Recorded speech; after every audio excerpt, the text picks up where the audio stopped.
Guys, you'd think the amount of tech we have running this freaking podcast for the 6 listeners we have, that I would have it just absolutely nailed down.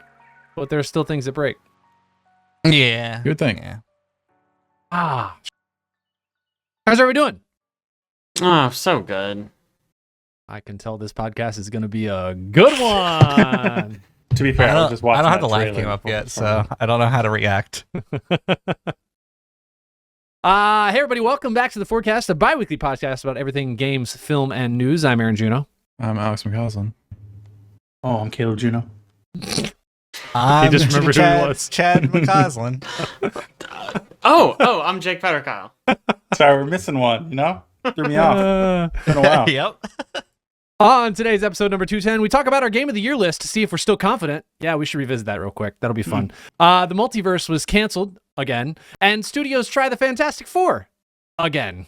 Excellent. Love it. Plus, Steam is making changes with early access. Resident Evil is Resident Eviling again, we think. And Ben beat Elden Ring while he was in Puerto Rico. If you'd like to know more about what we do, Like you can follow on us the on our social flight? channels. Yeah, absolutely. On a Steam Deck.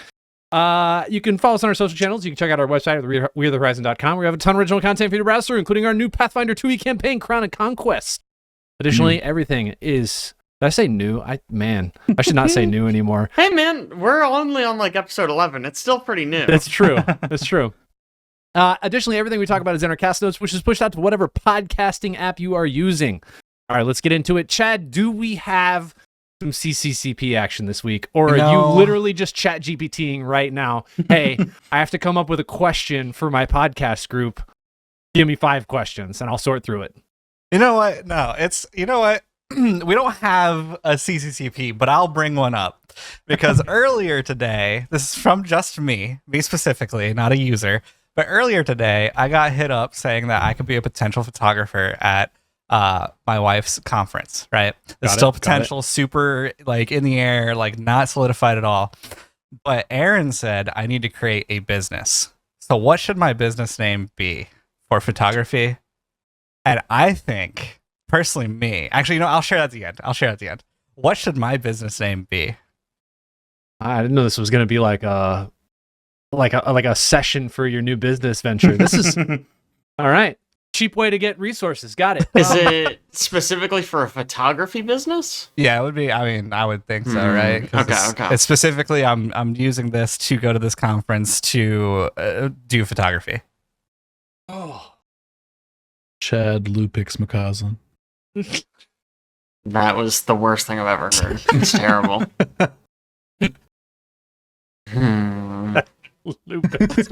Pretty terrible.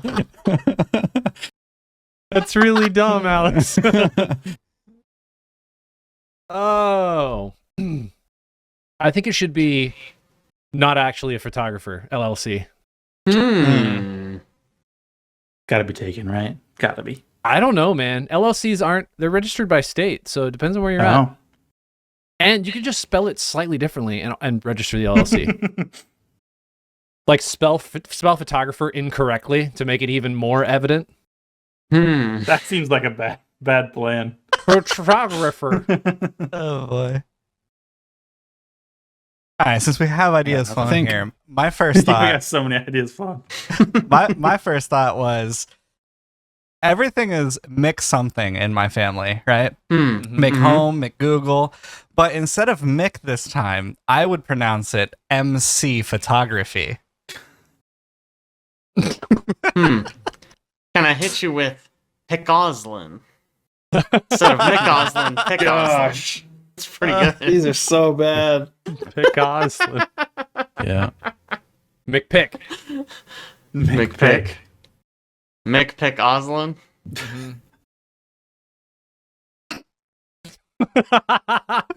All right, we'll keep talking about that. We'll keep this in order. Let's move on. Let's actually get into a good podcast instead of this segment. Let's talk about a couple things in news, and we'll start off with Steam has recently been pushing some early access warnings. Caleb, you want to tell us about that?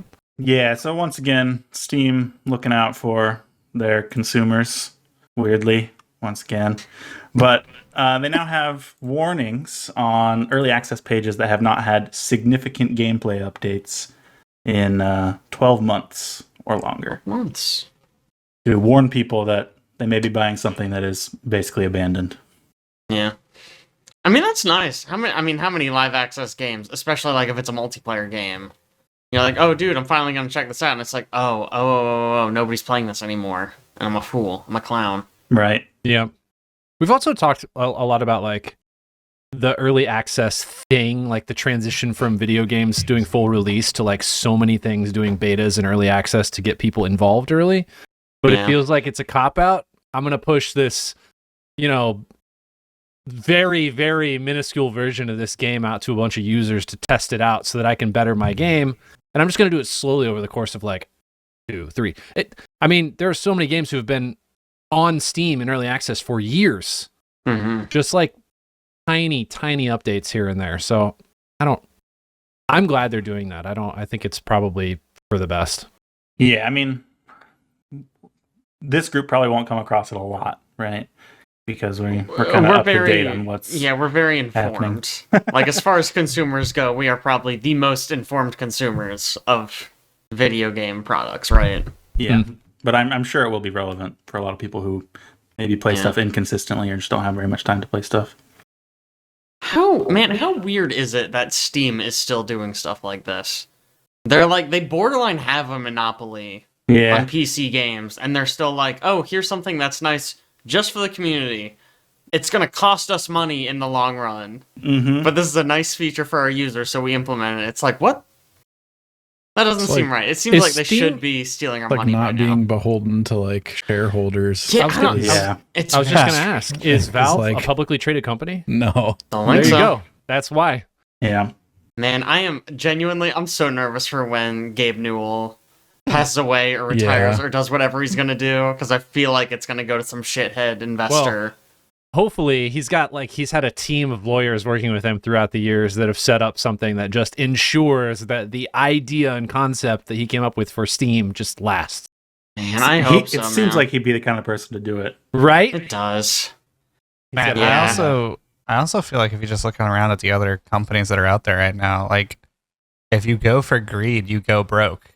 And, like, Valve doing what Valve's doing is actually making a ton of cash because they are so client friendly or consumer friendly. Mm-hmm. Is this also? I've been seeing more and more demos rather than early access release. Mm-hmm. So do you think maybe that has something to do with it too? That they did this morning, and so now they're releasing more demos, so they don't have to. They could just release it and just like say, "Hey, here's the demo." Like we're done with doing any updates to that, and then they'll release it later. It's possible. They did a while back change up the demo stuff a little bit by allowing games to have their own separate demo page where they could do like a description of just the demo and stuff. So that, and I think you could even review just the demos. Well, I would That's guess, interesting.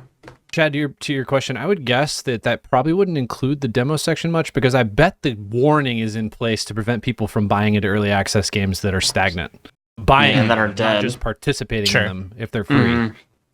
And I've just noticed that there's been like a lot more demos recently on like some of the titles that we've been looking into. Mm-hmm. So instead of it just being like an early access or, I think a lot of that comes from Steam making it way easier to do demo stuff. okay. Yeah, and I mean, I feel like that's maybe been a gradual ramp up, because I know like Steam Next Fest has only been around for a few years, and that's demos, right? That's they're really really encouraging it that way. flood. And then like the trade shows kind of died out during COVID. Mm-hmm. And people switched to online stuff True. during that. We don't deserve Steam. Steam is too good for this world. I'm so scared for when Steam inevitably falls to the dark side, but while it's good, I'm gonna just keep enjoying it. There's something else nice they added to game pages that I didn't realize until I was looking at this. They added, they have like EULA agreement stuff on the actual Steam page for the game, and they have anti-cheat software, what it uses, and if it's kernel level or not, which is cool. Actually really nice. the pure amount of data points available on a Steam store page is actually pretty impressive. Love it. Glad they're doing it.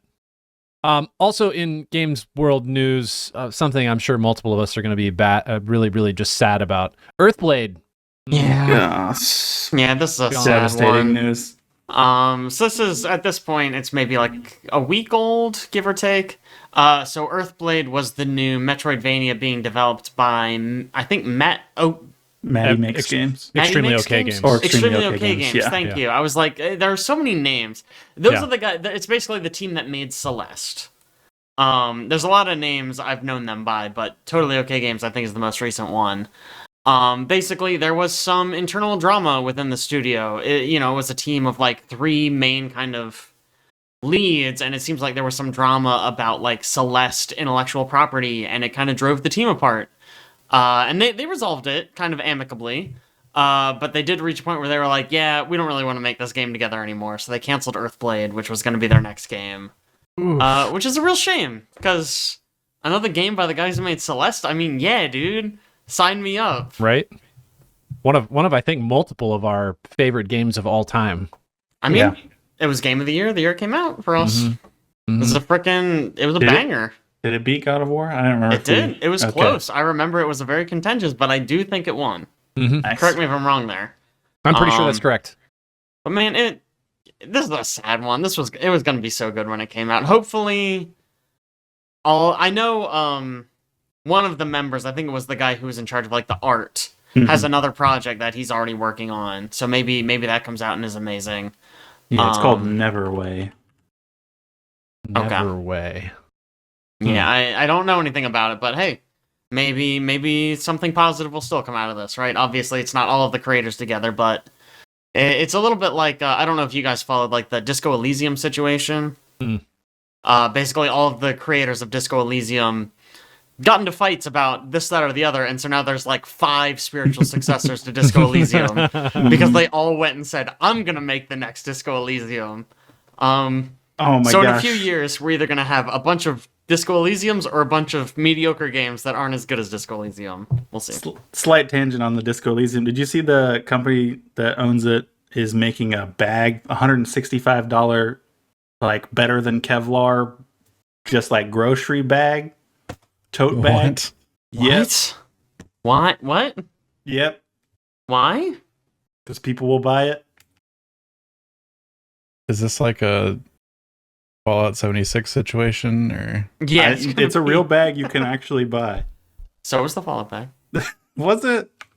It wasn't what they said it was, at least. They gave you a bag. Yeah. How's that? yeah. Showcase the bag, and then they send you a canvas bag with just like a Fallout 76 print on it. Mhm, Yeah, mhm, yeah. Are you looking that up, or do you want me to? I am. It's a bag that looks like the bag you get in the game, obviously, but it's what they call it. It's like higher quality than Kevlar material in terms of protection, because you need a grocery bag to protect you from bullets. You never know. I guess. Who's gonna shoot me in the bag? True that. Like, what the fuck are you talking about? You hold it in front of your. You got to front of your deflect the chest. bullets with the bag. I You swing the guess. bag at the bullets. I guess. Swing the bag at the bullets. Yeah, as they're approaching you, knock the bullets out of the air with the bag. It's particularly interesting because that game is very anti-capitalist, and this feels like a Yeah, purely right. capitalistic. I wonder a little bit if this is like all of the creators left, and so it's only the suits in charge of the company, and they're like, let's just get some money. I think that's Heck pretty much the yeah. case. I think most of the creative minds are gone. You know, Get that cash money, baby. I don't know if you guys saw like the speech they gave when they got like a bunch of awards for Disco Elysium, obviously, and they thanked like Marx in their acceptance speech. And it's like, man, you can't do that. Like, that's not a thing anyone has ever done. Is thanked Marx for the inspiration. That's wild. Whatever. Also wanted to talk about this, Alex. There's news that PlayStation's backing down on required accounts for PC. Is that actually true? Yeah. So I think actually Caleb brought this to our attention, but they've come out and said that they're no longer going to actually require it. It's just going to be like they'll offer incentives. Incentives. If you link your account, so like in-game goodies of some kind. You know, that's a good way to do it. Mm-hmm. It's much better than just saying you have to have it to play. Right. Especially because countries can't Yeah. get Sony accounts. Yeah. Yeah. That's the big move. Especially that weird with Helldivers, right? Yeah, Helldivers is the big major controversy because they didn't require it at first, and they said it was going to be required later. And then when they actually came around and said, "Okay, now it's required," everybody's like, "Wait, what? Wait to link an account," including many countries that had been sold the game that were not allowed to make accounts. So that's awkward. And then it continued into like they released like God of War, a completely single player game on PC, and required you to sign into a PlayStation account to play that game. Yep. And like I think Ghost of Tsushima also. Yeah. Which does have some multiplayer features, but God of War is like completely single player. Yeah. I mean, I feel like we all know the only reason they wanted to do it is they wanted to scrape your data so they could sell it. 100%. Yeah. Right, like Yep. that's the only reason. They probably want the data to compare, console players versus PC players. Sure. That they don't currently have really. Yeah, I'm sure there's 100 reasons, but it's just like they just wanted that data, and they were like, nobody will care. And it's like you have misunderstood PC players entirely. We don't do that. There's probably also the look how many more Sony members we have compared to Xbox. Like, sure. Yeah. Bruh, Sony doesn't need to compare themselves to Xbox anymore. You won. Let it go. Just let them go. Wasn't there a developer from Xbox that was basically just like, yeah, I don't see a problem with letting IPs go over to Sony? If you say developer, I think that was Phil Spencer. I think that was Mr. Xbox himself. Yeah. I think they asked about like the new Indiana Jones game, maybe. I don't know, something. But he was just like, yeah. He was basically just like, yeah, whatever. Everything's going multi-platform. We give up. It's fine. Yeah. They don't care about the console. They also just announced Forza Horizon 5 is going to PlayStation now, coming in spring. Nice.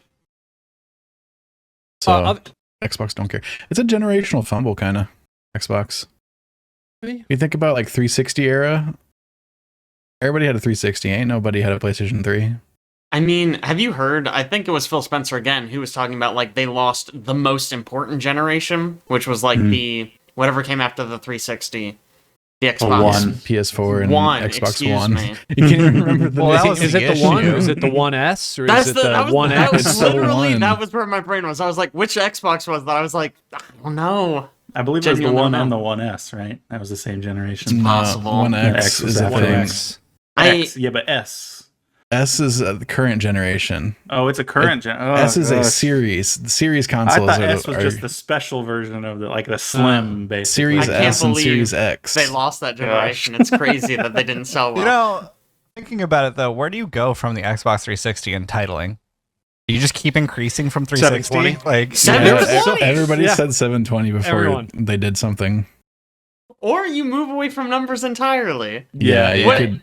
You don't go back just to call it the one. new One is the Xbox worst every time. option because you already had an Xbox One. You just go with the Apple model and you just call everything its base name. It's the Xbox. So- It's the Xbox, yeah. So I think I got a message in my DMs. This is pretty clever. Xbox 361. Oh, Love it. I mean, heck I'm yeah. not upset And then the about it. next one would be 362. Here's the thing. I know which one comes next. Yeah, I'm not that's true. confused. They should have just had a name attached to it. I mean, honestly, anything other than what they did, I think would have been smart. Why did they do Xbox 360 to begin with? What was that about? Because they didn't want to do Xbox 2 because PlayStation 3 was coming out alongside of it. Yeah. Oh. I mean, that doesn't make sense. 360 is bigger than 2. Or 3, rather. 360 is like, it starts with 3, so now we're bigger. on par. Plus, it's a bigger number. But the real issue was just like, that was the generation when we were really moving from physical media to digital media. So everyone built their digital libraries in that generation. Mhm. And since Xbox kind of did a bad job, it's like, oh, well, I could switch and lose access to all those games I bought in the last 4 years. Or I could just stick with what I already know. And so Xbox kind of is on a bad foot and it's tough to recover from. So now they're just like, fine, we have our own digital library with blackjack and hookers. And if you want it, you got to come to us. They jumped the gun a little bit too early with the always online stuff. Also true. Yeah. And that caused people to not want to buy their console. Yeah. If they would have waited a little bit longer, I don't think everyone anybody else would have done cared. it. Yeah. Yeah. It's true. I mean, these days, tons of games are always online. People don't even seem to care anymore. Yeah. Speaking of the other consoles, Switch 2. Which I don't believe we've actually talked about on a podcast yet, but got announced. We've not. We've got one in the Horizon house, right? Yeah, totally. Okay, yeah. Do you want to give an early review, Aaron, or? You know, I've just done the unboxing so far, and I don't want to ruin that video before we post it. That's smart. Yeah. I think I'll hold videos off that for we now. post. Yeah, that's smart. Okay, fair enough. Is that going to be our next pop-off video, like Travis's video way back? The teardown's under embargo still, so can't show that yet. Yeah. It's tough. Do we have any details about it? You saw that video they showed, right? I didn't, but... So imagine if the Switch is like this big. Boom, that's the Switch 2. Oh my gosh! Did you just shit your pants? I know. Show I me did. that again. I did. Yeah. Here. To here. Oh, wow. Oh. It's huge. I know. For those of you who aren't watching the video, I moved my hands very slightly. It is very minorly larger. Audio listeners, he made slight motions with his hands. Yeah, it's a little bit bigger Switch, and it's like all black with like less color than the Switch. Hey, speak for yourself. I have a black Switch with gray Joy-Cons. Mine's as dark as it gets. Oh, okay. Yeah, I suppose they did give you options. Yeah. It's only because the ones with the fun colors were like $50 more than the one I got, so whatever. We know the Joy-Cons don't slide on rails anymore. They like snap into the sides. Yeah, well, the picture they presumably- showed, it has like a teeny tiny little like sensor it needs to snap into, and I feel like I'm gonna bend that. I'm worried that I'm gonna like drunkenly have my Switch. I'm gonna be like, attach the controller, and I'm just gonna bend the fucking port, and it's gonna be unusable. Like, obviously, we don't actually have it. I was lying earlier when I said Aaron had it. But I'll be curious to see how that works. I know, a little peek behind the curtain. Sometimes we make jokes on this podcast. There's like a cutout recess on the side of the system, and there is that little doohickey in there that looks like it could be a potential issue. Yeah, but you got to imagine that. I feel like it'll be fine though. Yeah, like I mean, when Nintendo tests this, it's not like they're like, "Oh, this connection works." No, they're gonna slam those pieces together in every possible configuration to make sure that it has like durability testing. Yeah, I mean, they sure didn't test their original Joy-Cons for drift. That is Stick true. drift is one thing though. I feel like this is very physical. Like you can look at that and be like, we need to test that. Mm-hmm. Like you don't look at a stick and be like, should we like rotate it a billion times and make sure it doesn't drift eventually? I don't know. Yeah. Nintendo has a very good track record. Like I have a freaking Game Boy Advance that still turns on. Like their hardware is rarely the problem. Like the stick drift obviously was an issue, but like you said, that's sort of a weird, hard to foresee kind of issue. Whereas that one, we watched one trailer and we were like, I feel like that's going to be a really obvious point of failure for that console. Matt, when did the first Switch come out, though? What, 1990? Something like that? Long time ago at this point. Switch. 2017? 2017. Yep. Is it that old? That's insane. Yeah, you know, I think stick drift's fine there. Because I feel like moving forward, there was a lot of, COVID happened and stuff like that, but there was a lot of Warzone, Fortnite, like very large popularity of video gaming. And I feel like a lot of console players started feeling their stick drift with like their PlayStation controllers and stuff like that. So I bet you companies test it now, like a lot. But back in 2017, or at least creating the Switch up into the 2017 release, that probably was not something that they really thought about or worried about that as an issue. Yeah, right. On any controller. So I don't know. The problem is if that thing does end up being an issue, it's on the like console side. So that'll be not the Joy-Con side. Yeah, you can't just replace a Joy-Con. Yeah, you gotta buy a new Switch too. You have to get a whole new console or have a whole thing sent in for repair or something. Yeah. So that would not be great. Man, I have been in like enjoying all the speculation about the Switch 2. People are like, "Oh, what's like a potential pre-order date?" I'm like, they haven't really told us anything about it, guys. Like, chill out. Like, we'll see. We'll see. They're doing a direct in April. Let's see what they say. Yeah, right. I'm sure they'll give us like dates and stuff then. Mm-hmm. I did want to talk about, while we're talking about the Joy-Cons, I wanted to talk about the patent that Nintendo filed back in 2023 to make it a mouse. Yeah. Which is quite interesting. The patent kind of confirms that. People were speculating based on the trailer. The trailer. The Joy-Cons might act as mice, because at one point they slide them along a surface. Man, what a cool idea. Like, I don't know how well that's going to work, but what an interesting idea. Yeah.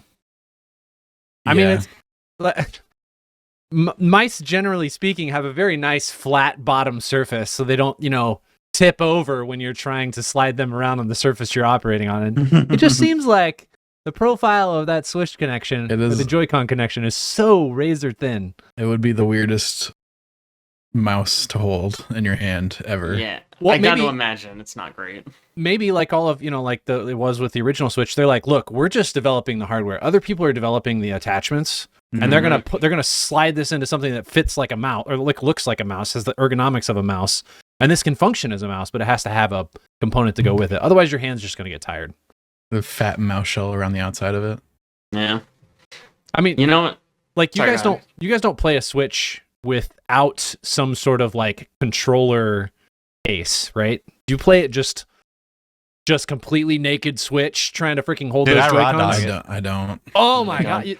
Those are the worst. Hand fatigue is crazy with that device. Bro, I have Joy-Cons that look like a GameCube controller. Mm-hmm. Oh, that's best cool. thing I've ever bought. It's I'm so mad that I can't just transfer them to the Switch too. I'm gonna have to buy new ones. Because I love those fucking things. So nice. See, so the Joy-Cons, more comfortable. They're going to be slightly bigger. So that is true. Maybe they're less hand crampy. See, I just position my Switch screen like on my chest in a certain way while I'm laying down and just have my hands on my side, just freaking playing. That works. That does work. Just like I can't move, because if I move, then the screen's gonna fall. I think the coolest part, and this is also still unconfirmed, but the coolest part, if true, is that they attach with new types of magnets that they have that they're not constantly powered electromagnets, but they're like you send a charge through them and they electrically lock in place. That's cool. And then you send another charge to like unlock them, so you don't have to constantly feed them electricity, but you can basically turn them on and off. Huh. And that's how they're like staying secure on the side of the system. That's cool. I'm dying to see, because I bet they're gonna have some really cool launch games. I feel like this is probably gonna come out like fall of this year. I bet we're gonna get a new Super Mario, maybe Metroid Prime 4. I'm excited to see what comes with the Switch too. Any others you could be thinking of that may launch with the Switch that like? I feel like we're missing one on the tip of my tongue. Oh, yeah. Silk Tactics. That bug tactics game. Yeah. Crowsworn. I think you're talking about Crowsworn. Nailed it. Crowsworn. Thank you. Yeah. It was right there. The thing is like consoles just don't have to launch with launch titles anymore, it seems. We talking Cuphead 2? Oh my god, can you fucking imagine? Like PS5 and Xbox Series stuff, like it feels I like guess that's kind of true. Really have much. I mean, okay, genuinely, a really great launch title for the Switch 2 would be Tears of the Kingdom, which could barely run on the Switch as it is right now. Yeah. Like, I would buy the Switch 2 just to play Tears of the Kingdom at higher resolution and better frame rate. Do you think it's different because it's a handheld? Oh, it's probably not different because it's a handheld. They probably still want to launch with some sort of title, but you don't really need to. I will put money down right now that we get a new Super Mario, at least an announcement. Even if it doesn't come out this year, I bet we get an announcement of Super Mario Odyssey 2, or whatever they call it. It's been a while since Odyssey. It's been quite a while. Like, there has been enough time for them to make a new one. We did get Wonder, but, that's very clearly not a sequel to Odyssey. You know what I mean? Like, it's not a 3D Mario. It's not kind of the flagship. It's kind of a spin-off a little bit. I bet we get an announcement at least of a new Super Mario. That's my guess. I just don't. That's possible. I think for sure we get the new Mario Kart and Metroid. Yeah. I think so too. Do you think that really pushes more people to buy that console? Yeah, absolutely. Really? Yeah. I mean, I'll tell you right now, if there's not a good exclusive for it, why would I buy it when I already have a Switch with a cool GameCube controller attachment? Right. You know what I mean? Like, if there's a new Super Mario, true. decent chance I buy it right away. If I there's think not more Super so, Mario, too, no shot. Everybody on this podcast owns a Steam Deck, correct? So like, why buy the Switch 2 if there's no exclusive? No to exclusive play? titles. Yeah, that's true. That's true. The handheld scene has gotten a lot more competitive recently. Yeah, PlayStation Portal. Man, how do you compete against that? Gosh. Oh, whew, that's a toughie. I mean, it does have not needing a network and your console anymore. I'm pretty sure. So It looks comfy to hold. I'll give it that. it can't play Destiny though. So I can't, but it can't? I don't think you can sign into Destiny because Can't? Why? That is I'll actually have to kinda ask my friend to confirm because he specifically got it to play Destiny, and I think he said that he can't play Destiny on it. Man, So- Wait, what what? Okay. baffles me is that thing was like sold out for months. Also, why would you buy that to play Destiny? I'm assuming Like he's for not. travel. So, Okay. like, I don't know. But let's back up. Destiny is is it a First-person PlayStation exclusive title? No, but he plays on PlayStation. So all right. You can't. Destiny is still archaic enough that you can't just sign into your account on a different system and play it Yeah. you own.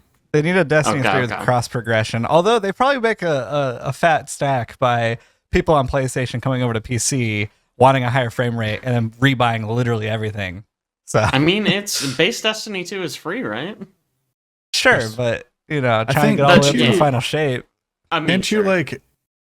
You can get your account and characters and stuff over, but you can't access any content unless you own the expansions on that platform. Exactly. I just assumed you could bring it over to a different platform because you already own that content. No, You have to rebuy all the content. That is stupid. Never mind. I take back everything I just said. I'm glad he bought a PlayStation Portal so that at least he can review it for us. That's great. there's a humble bundle on right now with like all the Destiny content in it. Bro, that doesn't I'm have still all of it. playing Does it have the Destiny vaulted 2 right stuff? now. Not even Chad. Yeah, How far right? they've fallen. That's so grim. They cannot access the vaulted stuff. No, Then it doesn't have all of Destiny 2 in it, does it? everything that you can buy for Destiny is in the pack. I did buy vaulted stuff at one point. Everything that you can buy right now. You're telling me if I went on like G2G or something and I went to buy like what was the first expansion for Destiny 2 The called? Red War. Red War? Do you don't think there's like a Steam key out there for Red War that just doesn't even really do anything? Probably not, because that's just free Destiny right now. Like base Destiny 2 is free. I don't know, man. I don't know. It might be there. Maybe there's like pre-order rewards that are associated with the key still, and people still I sell went them. on Green Man Gaming. I typed in Red War, and I have a game called Men of War Red Tide. I assume that's what we're talking about. That is the first expansion, yes. Okay, that makes sense. That makes Perfect, sense. perfect. Wasn't the Not. Red War the base Destiny 2? Wasn't the first expansion? It was Red War's base Destiny 2. Yeah. Curse of Osiris. Yeah, Curse of Curse of Osiris, Osiris. And then the Rasputin one, whatever that one was called. Okay, I just looked up can you play Destiny 2 on the PlayStation Portal, and my memory is now jogged at what he said. You can. It's just very laggy. Like it doesn't play well. That seems unlike a PlayStation Portable. You can't even call it a Is that console, really. It's just a remote player, isn't it? Yeah. is that like him playing it over his local network or Probably. a remote network? I I mean, feel this was like- just a Reddit post that I read. Oh, But okay. from what I remember him saying is that it was like very like input delay, like not good at all. Yeah. Love that. It feels like it's going to happen to every game. Not If that it- I want to keep. I don't want to keep talking about the PlayStation Portal because It's very very excited relevant. for that. It's the- but, This is Uh, the rest of the news. podcast. What are you talking about? yeah. Yeah. Very Well, relevant and current information. yeah, I didn't mean to move away from the Switch 2. Anything else to note about Switch 2? I know we were kind of like talking about the Joy-Cons. Anything else that you guys saw of interest in the video? Nah. It's pretty sparse. in terms of like actual coverage, which is why I think it's so funny. The news outlet's trying to stretch it out into something because we have nothing to go off of. Yeah, classic. Mhm. Other news related things. Beyond Two Souls. That's movie. right. What? Finally, we've all been waiting. That's what for the everyone's been Beyond asking Two for. Souls movie. Is Elliot Page gonna star? That is, I believe it is his production studio that is No trying to get this off way. the ground. Yes. Wow. It sounds like he is the one who is trying to make it a thing, which is weird. Because who gives a shit about Beyond Two Souls? I mean, I feel like if you're going to adapt something from Quantic Dream, the game studio that made Beyond Two Souls, Heavy Rain feels Heavy like the Rain's the obvious one. choice. I feel like it was very popular. It was very grounded. It feels like it would be very achievable on a small budget. Whereas Beyond Two Souls was about a young girl who has a ghost friend. I didn't play Beyond Two Souls, so I don't actually know what it's about. But that's Also, my like- understanding, is that she is a young girl who has a ghost friend who does stuff. I feel like Elliot Page had beef with the development studio at the time when this game came out and stuff too, Really? which is what That makes this it even weirder. weirder. Yeah. Also, I'm reading an article about it right now. Willem Dafoe is also in that game. Mm. Just Of throwing that course. out there. Heck yeah. Like, Willem Dafoe will it'd be do cool anything, to man. see both of them in like a show or whatever, but like Beyond Two Souls? You can find a better script, surely. surely you can find a better script. I mean, you're right. Like Quantic Dream, you could also pick Detroit Become Human. Which everyone loves. Everyone loves Yeah. that, probably. I like Detroit Become Human a lot. It's such a cool universe you could pull from, versus a girl who's got a ghost friend that does things. I genuinely, it might be the worst possible choice of their, like, gamography. Their catalog, yes. Because before that you had Fahrenheit, which I don't know a lot about Fahrenheit either, but I know it starts with you having, like, murdered someone in a bathroom. And, like, man, that sounds fucking cool. That sounds interesting. Everything I heard, I don't think anyone fucking likes Beyond Two Souls. I don't know. I mean, you got to assume that's because I think that's the only video game that Elliot Page has ever been in. Maybe. I feel like, man, I mean, maybe this was just me. I always thought Ellie from Yeah. The Last of Us was kind of was kind of based on Elliot 100% Page. was. That's what there was a beef over, I believe. Oh, really? Yeah. I mean, that makes sense. Mm. 'Cause I think To it be happened fair- shortly after. By the time they made the show, Elliot Page was obviously too old to play Ellie, who was a child. Mm-hmm. So like that sucks. And obviously he was not in the game at all, right? Like any likeness was, I'm sure, purely coincidental. Uh-huh. Even though you look at it, like when it came out, it was like, oh, that's Elliot Page in that game. It looks just like them, kind of. You gotta make hay with what you got, but Beyond Two Souls, come on. Come on. Interesting choice. Also, another interesting choice, though. Please tell me this is not true. Is there yet again another Resident Evil movie reboot? Oh yeah. Didn't we just talk about this like 2 years ago for like another reboot they were doing? I don't know about that. But yeah, they're gonna reboot the Resident Evil universe, this time with the guy who made Barbarian like 3 years ago, if you remember that movie. Nope. Well, it's Barbarian, it was sort of like a horror movie, but it very much leaned on like the idea. It was sort of like a female empowerment kind of movie, I guess. I don't really know how do I want to describe this. Great question. Yeah, it was sort of. I think the movie was too smart to be made into a Resident Evil movie. How's that? That's kind of the best way I can describe it. Like, you come out of it and you're like, oh wow, that kind of had a lot to say about like Hollywood and sort of the relationship between men and women, and like the idea of like, yes, there is a monster, but I don't think the monster was the barbarian. The idea was that like the male character who just sort of abandons the female character was the barbarian, kind of. And so then to be like, oh okay, that guy will make a dumb zombie movie. It's a very strange choice, in my opinion. Hmm. I don't know. Interesting. Well, also, Resident Evil has not had a good story almost ever. Yeah. Oh, the reboot I'm thinking of is Welcome to Raccoon City, which was supposed to be the start of like a reboot of the series. That was in 2021. I knew there was a movie. I'm like, that was a TV show, right?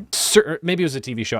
I just know that it was like that was like their like reboot launch, like their attempt to get back into the Resident Evil universe.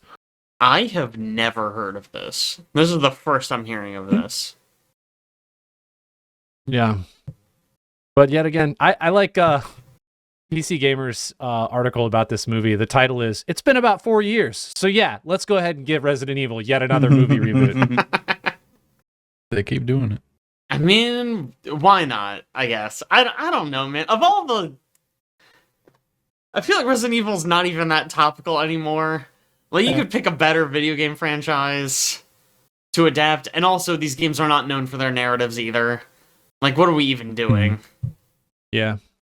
While we're on video game movies, Until Dawn getting a 2025 release. Yeah, this is interesting to me because I feel like the whole concept of like Until Dawn and those style of games is you make choices. There's a web that you can see that like the choices kind of like cause something. Like something in the future is going to happen because of the choice you made. So what's this movie going to be like? Like, you're just gonna watch a movie of a horror flick? It's just a horror flick, and that's it. Like, no, it's gonna be a video version of like a Goosebumps Choose Your Own Adventure where you make all the decisions. I mean, didn't they do that with Bandersnatch? Yes. I feel like if this was released on Netflix, there could be a way of like you choose the next episode based off of the choice, like. You know, do you want, I don't know, if there's like Chloe and Jake, for instance, like Chloe or Jake to die. Jake dies, cool. All right, go to the Chloe episode. No. Let Jake live. Let Jake live. But yeah, I'm interested to see what this is about because, like, you know, we played it Until Dawn with the parents, Alex and I, and it was enjoyable and the choices were cool and like you could see what happened. But like, those games are like. They're so close to movies to begin with. It's kind of weird to just make a movie out of it. Yeah, I feel like the whole appeal, right, is like, oh, it's this campy kind of bad movie, but you get to control what happens, so it kind of elevates it a little bit, right? Yeah. And so just doing it straight as a movie, it's like, well, so it's just a campy horror movie, huh? Mm-hmm. Weird. Why not? Didn't Until Dawn have like a big name actor in it? Because I know, like, it had Rami Malek in it, right? Yeah, am I remembering this right? And Hayden Panettiere, right? I think was in it.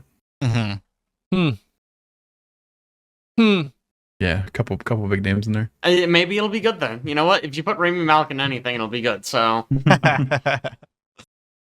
who is producing this? It's a good question. Directed by David F. Stanberg. Oh, he did Shazam! Fury of the Gods and Shazam. I'm sure this is going to be a banger. It's going to be a banger. Let's go. Oh boy. Go back to the Elliot Page controversies real quick. Both of those were true. The Naughty Dog Last of Us one, that was a beef, and then also the Beyond Two Souls one was a beef. Wow. The Beyond Two Souls one was at the time she considered legal action over an unauthorized nude model. Wow. Like in the game or like a mod? I think it was in the game. What? David Cage, what are you dirty dog? What are you doing? How weird that they didn't consult with them about, hey, we're using your like physical data to try to make a nude model. I hope you're okay with that. It was buried in the contract. Just absolutely buried in the contract. 60 pages deep. That's like wild. One very small print line in a white font. Yeah. Yeah, right. Look, it says so right here. You just have to reveal it with lemon juice. Also, I wanted to talk real quick. Film World, one quick note. Fantastic Four, trying again for the third time to be like a, lovable, interesting movie franchise. The trailer dropped. Jake, what are your initial thoughts? I mean, the trailer looks good. My main issue is like I don't read the Fantastic Four comics. I feel like I don't get the Fantastic Four at all. I feel like they're really dull. We were kind of talking about this a little bit before the cast, but like the Thing, that's the worst name of a character I've ever heard in my entire life. Followed very closely by It is. Invisible Woman. Didn't even try. Absolute dog shit. 0 out of 10. Mr. Like, Fantastic. Yeah. So bad. Like I don't know. Maybe it's because all the movies have And been then there's, bad like- and I've not read the comics. Captain America in there. So, oh wait, no, it's Human Torch. My bad. I mean, still not good though. His ability, he's fire. He's got fire moves. That's it. He's got fire moves. Human Torch is still better than Invisible Woman. Yeah. God, it's such a bad name. It's better I than feel like like that's actually being creative. On Fire Man. Yeah. That would have been cool. On Fire Man. I would have, dude. If it starred on Fire Man, I'd watch it 5 times. I don't even care. So we got Stretchy Man, Invisible Woman, Fireman, and Rockman. There we go. That's what they should have done. I mean, genuinely. I feel like with the amount of like high-powered like superheroes in movies that they would be like, all right, Fantastic Four, their powers are kind of lame. Maybe we should do something, I don't know, more elevated, interesting, unique. Yeah, right. I mean, we'll see. The trailer looks fine. It's got What? Pedro Pascal in it. What It's I got don't Pedro get is Pascal in it, like and he's good. Anything I like Pedro him. Pascal's in, it's good. It's gotta the be Fantastic good, right? Four. They don't seem that strong. Like their powers don't seem that good compared to other They people. don't. But they do fight like Galactus all the time. Which is wild. I feel like it's most of the time just about Mr. Fantastic being really smart. I guess. Yeah. I guess, But that's like, not even a power. No, he just Iron is Man the is smart, guy. and Spider-Man is smart, and Yeah. Hulk is smart. They're all fucking Well, smart. You gotta think. I mean, if you go over to DC, like Batman beats pretty much any of the Justice That's League because he's true. so smart. So I mean, he's I just don't a know. human. Is that because he's smart or because he just like can get hit It's- a lot and he's It's fine? because He's got good body stretch armor. moves. He's Yeah, got okay. stretchy moves. Does a lot of hot yoga. Just a He's really lot of hot smart. yoga. He's really smart and he's got enough money to put into play whatever he can think of. So like- Tony Stark. Yeah. Minus the He's super Tony suit. Stark again. Plus a Tony little Stark. bit extra yoga. I genuinely have no idea what a good Fantastic Four movie looks like. They all suck. I don't like any of them. I can tell you what a bad one looks like. I think we all can. We've got a lot of examples to pull from. Man, you remember when the last one came out and we went to watch 2 movies in the theater and one of them was the Fantastic Four movie? Yeah, and we did Fantastic Four second, Yeah. and that's the Oh, only no. thing I remember about that movie. Watching, can't even tell you what the first movie was because the second one was I so think bad. was it whatever Mission Impossible was out that year? Oh. Don't know. That'd be why you won't Man. remember it. Fallout, maybe. It was like something like that. It was really good. And then Wow. we went and watched immediately after the Fantastic Four movie. We're like, that was one of the worst movies. The Is Silver that Surfer. was I was- No, it must have been Fan Four Stick. I think it Oh, was. Yeah, I think it Fan was. Force. Yeah. I was pumped With, for like, that movie too because of the Miles cast Teller and Michael B. or Jordan, Michael Miles B. Teller. Jordan. I mean, it was just, oof. And it just wow. And it was the director of Chronicle, right? Was Was it? I thought so. Oh, wow. I gotta look this up. Oh no. Yeah, Josh Trank. Weird. That's a weird. I guess Weird pick, Chronicle it does have like They had definitely superpowers in supernatural. Chronicle. Yeah. Why do you know the director of Chronicle? Because he directed Fan Four Stick. Wait. Hmm. Chronicles Andrew. Yes. Yes. Ah. Every time we What a bring this movie movie. up, you're like, Chronicle was good. "Is that the liked one where the guy Chronicle. yells Andrew?" I always Man. forget the Yeah. name. All I know of it is Andrew. That's the only part I know. I didn't even remember this Chronicle. How was Wow. this a bad movie? It has Miles Teller, Kate Mara, and Michael B. Jordan. Like, what went I know, wrong? dude. I mean, it's one Everything. where this was like the era of Fox meddling in their movies. Like, he shot the movie and then they went, hang on. Because I think, if I'm remembering this right, I've not seen the movie, but I've heard a lot about it. They did reshoots, and you can tell because Kate Mara dyed her hair blonde for the movie, and it was brown by the time they did the reshoot, so she's wearing this horrible wig that's very, very obvious in every scene where they used it. It's just like, guys, just use the original footage. I don't know how bad it was, but this is worse. Oh, God. I guess I need to go watch this. Dude, you need it has a 9% on Rotten Tomatoes. You absolutely need to go watch it. Maybe we finally revived the Horizon movie nights. I would watch this for that. A double feature Fantastic Four and like 3 episodes of Arrow. Yeah. That is so funny. So the thing that I wanted to bring up about this, because I frequent scrolling on TikTok and also, my timeline on Twitter, there's a whole uproar kind of similar in likened to when Sonic was first designed for the Things design, which, to be honest with you, I don't have a problem with his design in this movie. That's just putting that out there forefront. If you actually look at the comics, it's identical. But I think because it's not what like the Jessica Alba version the Thing looks like, and that's what anybody thinks about the Thing, they think about that one. They're all just like up in arms. I actually sent a photo to Alex, and there was a comment. The first comment was just like, looks like the tip of my dick. Like, oh my gosh. He does have a very furrowed brow. Yeah. Yeah, it reminds me of oh man, I'm gonna butcher the guy's name. I think it's is it Crag or Korg or something from Korg. Yeah. It's definitely like the same animation team working on that. And then there I think another uproar is that when he talks, he has like a kind of a normal, like, I wouldn't say high pitched voice, but it's just like that it's not that grumbly, growly, like rock band voice. And it's like Korg didn't have that either. He had like the, hey, how you doing? Like, what's going on?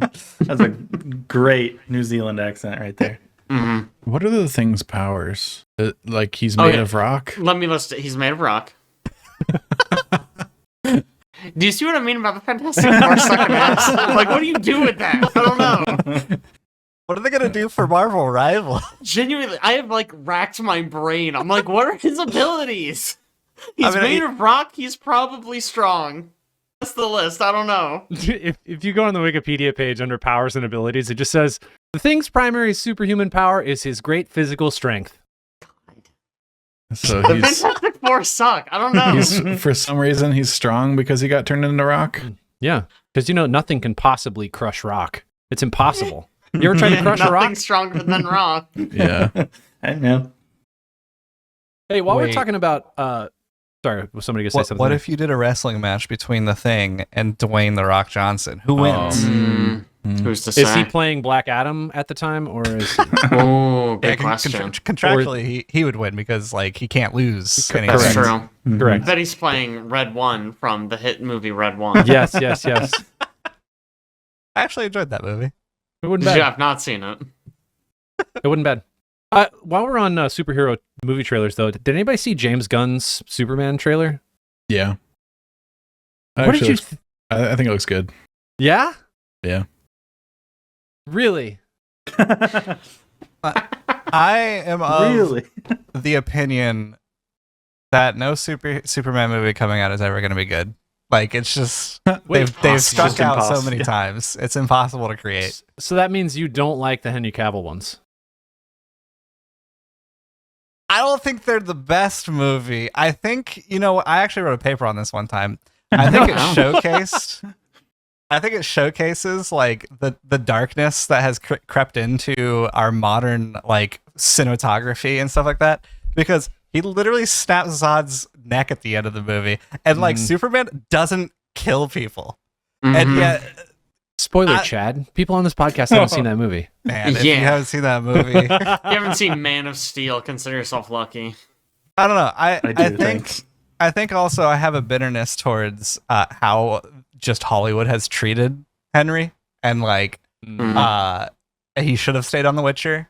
he should have stayed as Superman for whatever reboots they're gonna do. Maybe just so I don't know.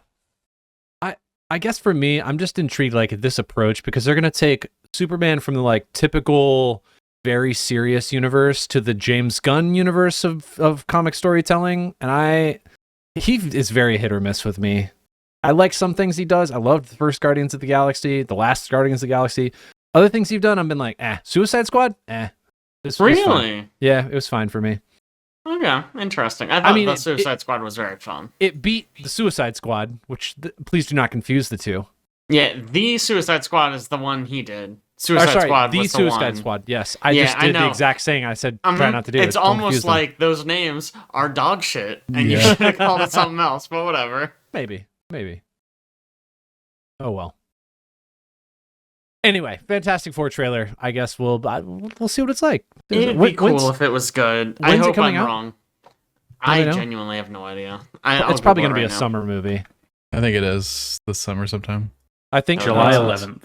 July 11th. Oh wow, that's like pretty close to when Superman. Oh, maybe Superman comes out in. I thought we were talking about Superman still. Sorry, that is Superman. Fantastic Four is what I was talking about. Sorry. Either way, July 25th. Oh yeah.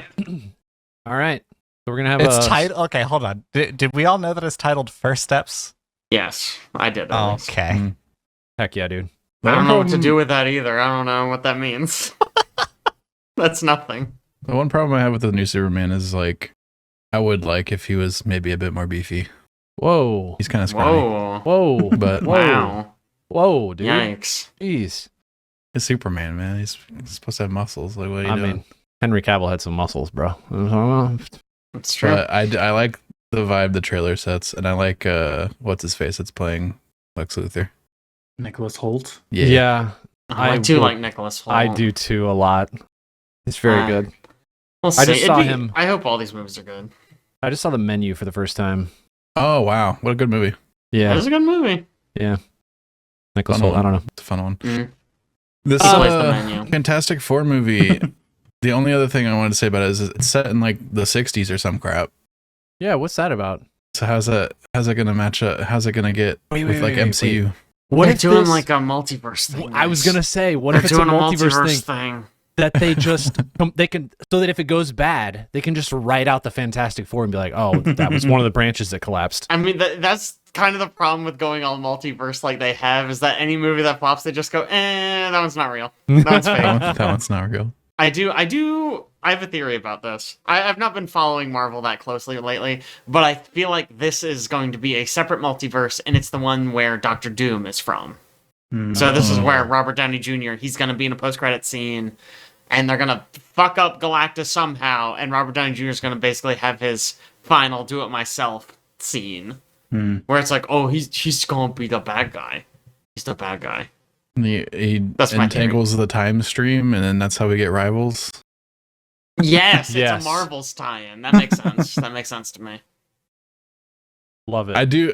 I think it's kind of likely that they have some accident science thing happen at the end, and they portal to the future and end up with everybody else. Yeah, I bet they do.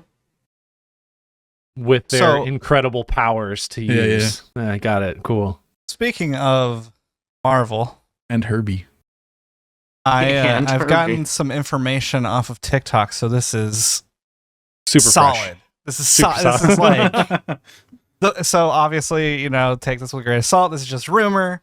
I don't think it's going to happen, but supposedly there has been big amounts of rumblings that they're considering bringing Jonathan Majors back as King the Conqueror. So,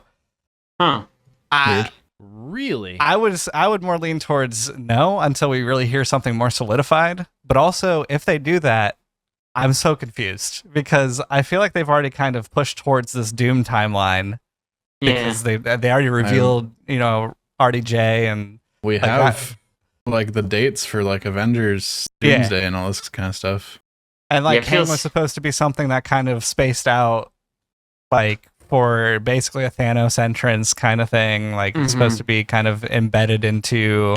So I doubt it happens, but there's been lots of talk about it. So interesting. Did you guys know that Herbie isn't an original part of the Fantastic Four?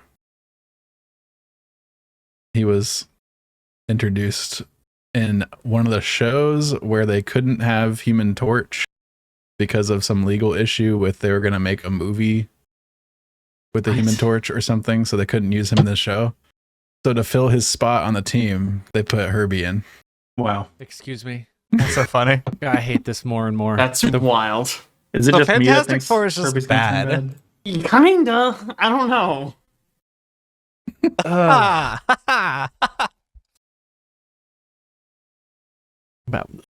Man, Marvel just cannot figure out what they want to do post Endgame. I mean, They're they're like- still doing better than A real DC issue. somehow. Well, yeah, but that's because they just It's don't not let my Zack fault. Snyder do Doing what he wants to do. anything. Yeah. Yeah. Wow, that's too bad. Okay, last thing in video games before we get into what you're playing lately. Let's talk a little bit about why Veilguard is probably the worst game of 2024. Get 'em. Okay, I'm not saying Is that. it? Worst game. That's what I heard. That's what it's written right here. Veilguard is the worst game of 2024. I see it right And now. then And there's an right Alex's color Alex. too. Yeah, That's- it has his oof. name written after This it. is- Mhm. It says why Veilguard failed, Well, first you of just all. edit it, and Mm. so it says that now. Good thing I'm screen capping all of this. I'm Also- gonna post it. To add more context, this is according to the EA CEO, Mm-hmm. who said it failed to resonate with a broad audience because gamers increasingly want shared world features. They didn't have enough shared world features in Veilguard.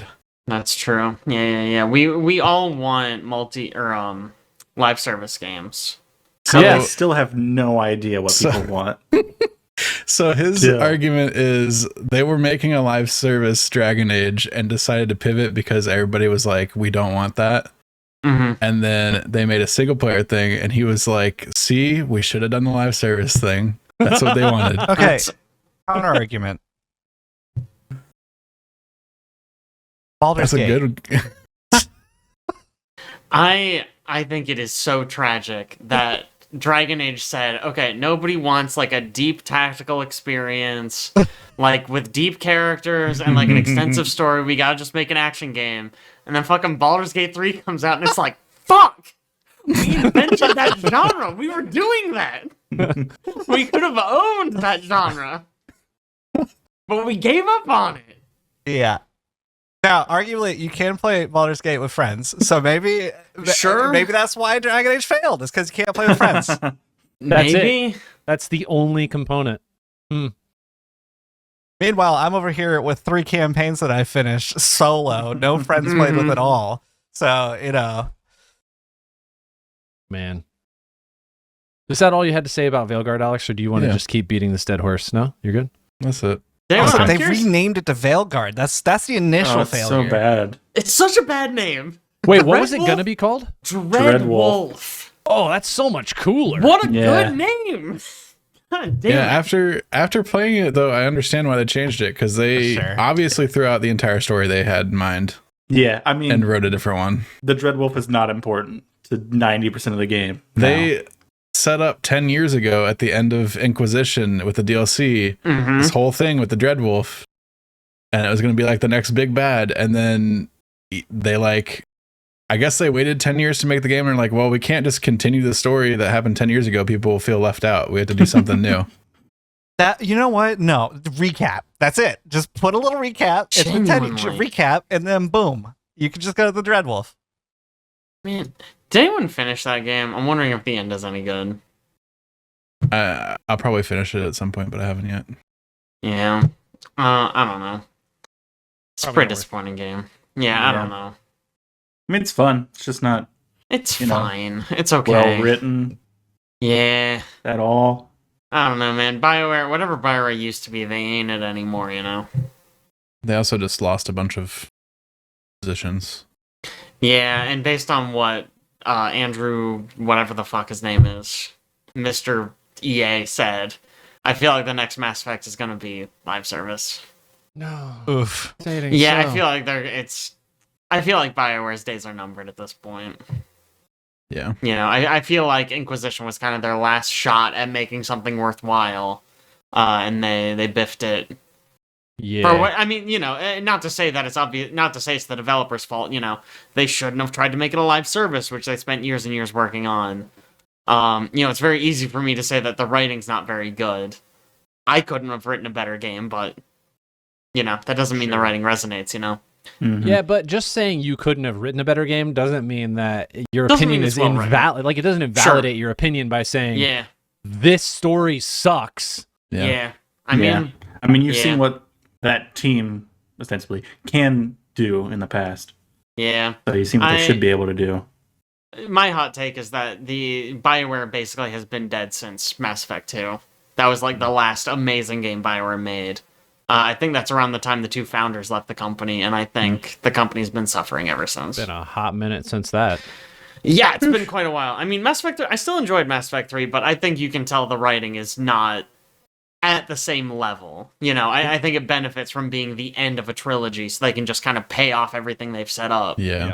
And even though it's not as good, it's like, oh my god. Andromeda was so good, though. What are you talking about? Stop talking. When did EA buy them? Was it? Technically, I think Mass Effect 2 was under EA. Okay. To be fair, I don't know at what point during development that happened, though. It could have been towards the end. I'm pretty sure, because BioWare originally was founded by these two doctors.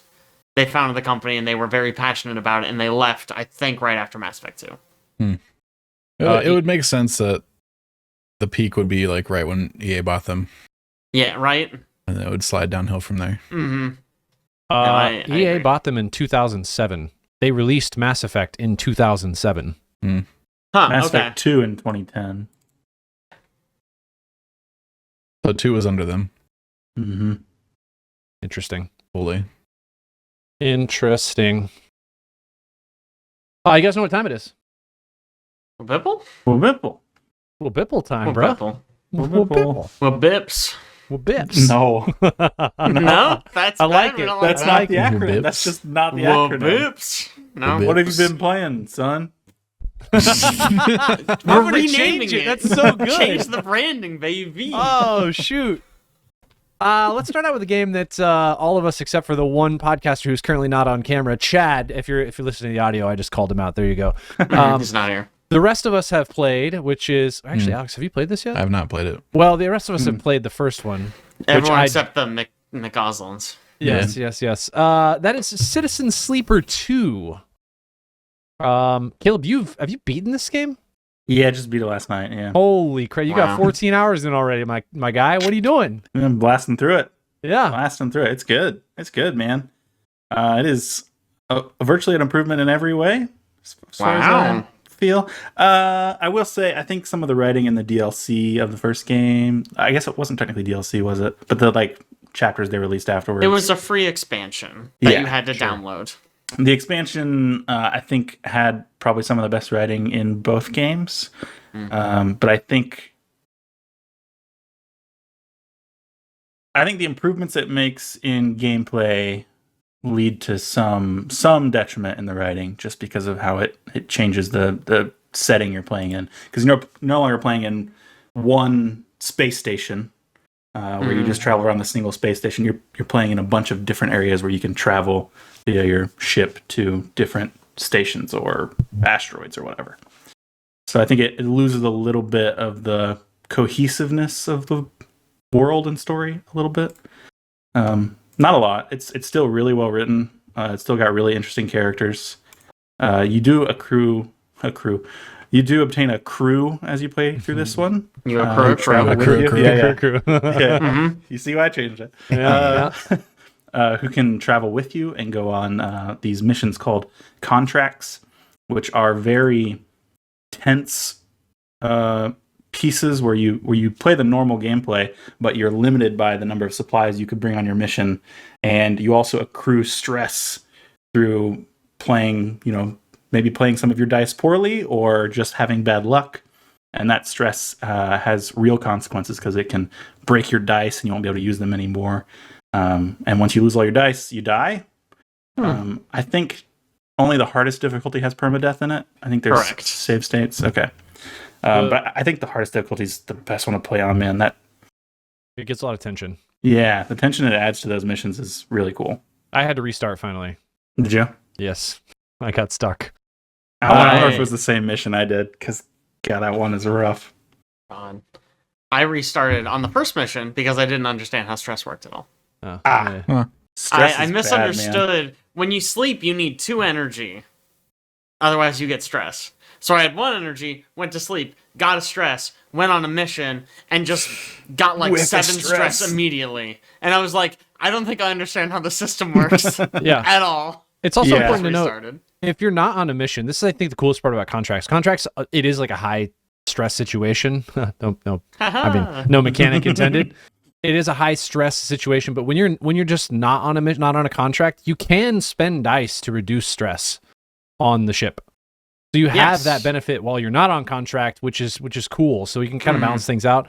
And if you're not an idiot and leave on a contract with stress, you'll usually survive. It was my first contract. I didn't know. It is not an easy game to figure out at first, so it might be worth, playing a couple missions and be like, all right, I'm going to restart. I know what's going on. Yeah. I can actually accomplish some of these goals. Yeah.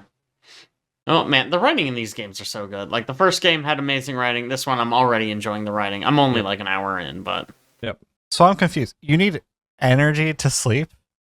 You need like energy for the next day. Like you're gonna consume food in the morning to go about your day. basically every day you lose 2 energy. Okay.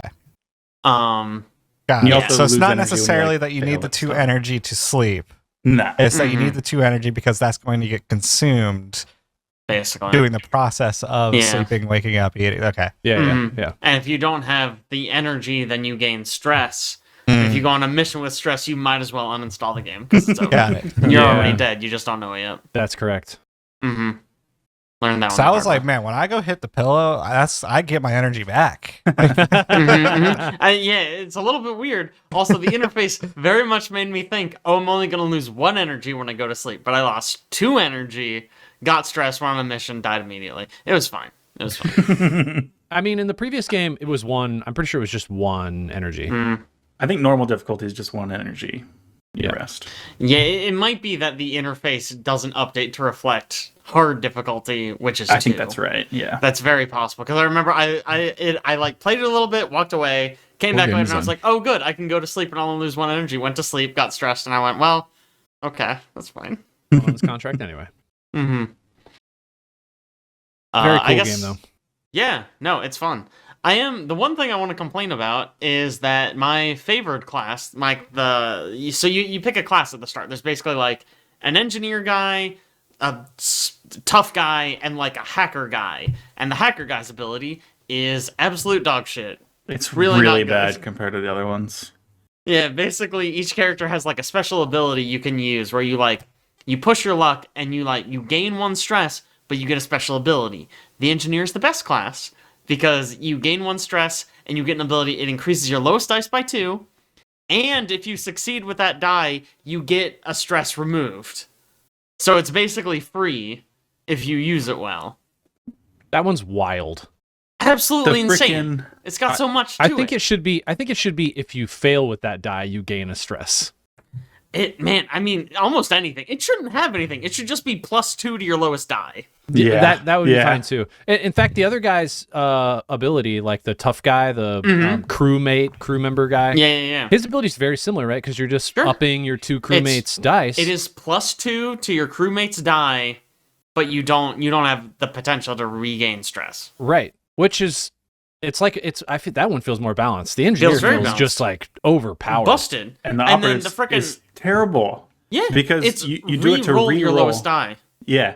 But the problem is, Terrible. if you roll into stress, because you have to spend stress to do it, so if you roll a 1 on that die, now it's damaged more. Right. Because you Yes. rolled it. It's just You it's literally, if bad. you have a 1, you still have a chance of rolling a 1. Yeah. And if it's anything like higher than a 1, you literally have a chance of making it worse. Okay, for Wild. anyone who has not played either the first game or the second game, the idea is at the start of the day, you get these 6 die. It's a d6, a 6-sided die, and you roll it rolls them for you. And so you have like, oh, okay, I rolled a 1, a 2, a 3, a 4, a 5, and a 6, let's say. And you assign those to your tasks. So it's like, okay, this is a really difficult task, so I'm going to use my 6 on this. Versus, oh, this is something that my stats are really good at, so I can use a 1 and I have like a 50-50 shot of achieving it still. Yeah. So it's sort of like a balancing act of where do you want to apply your bad rolls? Where do you want to play your good rolls? Do you even want to risk your bad rolls, or do you just go to bed with unused actions and hope you roll better the next day? It's a very interesting sort of risk-reward, risk management kind of thing. And these special abilities let you play with your lower rolls. And the engineer is absolutely busted. Yeah. Yeah, just, yep. Seems really, really good. Seems like if you're Jake, you just play with low rolls, though. I like mean, literally, one, this is the one I restarted, and I picked engineer the second time. Man. I'm playing this on easy mode. I did really bad once, and I got really glitched. I don't know if you guys have gotten glitched yet. I have not. If you get glitched, you can roll a glitched die, which is a 20% chance of success and an 80% chance of failure. Don't like that. I used 5 in a row and got the positive result, and I was like, I don't know what's going on. I need to go buy a lottery ticket or something. Yeah. All of my dice were glitched, and they all succeeded. It was Wow. crazy. Incredible. That's fuck wild. Gotta believe. Yeah. Gotta. I do also want to say two things real quick before you go, Aaron. Yeah, The music is gorgeous, and the art Yes. is gorgeous. Yes. I really love the art style, especially of the hacker character. Wish I could play them, but Yeah. their ability sucks dick, so whatever, I'll play the stupid engineer. And the I music plan is on- gorgeous. Playing it through on the medium difficulty as the hacker, just so I can play through as them and get all the rest of the achievements I missed. I like their art is so pretty. I like the hacker art so much. I will say, conveniently for me, I just played Citizen Sleeper for the first time, the original game, all the way through from start to end at the beginning of this year. It's been Wow. on my list, and I was like, oh, the second one's coming out. I'm going to play it. So good. It's incredible. And the love writing that game. in the 3-story expansion they did at the end, like Yes. you said, Caleb, is the best absolute writing in the entire game. It's incredible. The story is amazing. The characters you meet are all awesome in their own unique setting. I am very excited. Even the little bit that I've played of Citizen Sleeper 2, I think the writing is still, at least so far, on par. And it's exactly what I was looking for, along with, like, I feel like I'm just being transported to that space. When I really connect with a game, I like disappear.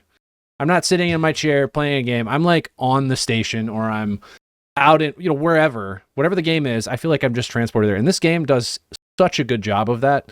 I don't know if it's, part of me thinks sometimes it's like this ambient sound. I will hear things while I'm doing activities, like I'm at a bar just trying to get some food to get some more energy, and I will hear something and I'm like, is something going on in my house? It's not. It's just the ambient sound is so well designed in this game and ties into what you're doing, your activities. You're just like, it kind of catches you off guard at times. It's such a good game. They're just, the writing, the storytelling, the music, it's all really great. Love it. Absolutely love it. I feel like this is a little bit of a meme, but I'll put money down that this is going to be on our Game of the Year list. Even if it's 5th place, I bet this goes on the list. Yeah, probably so.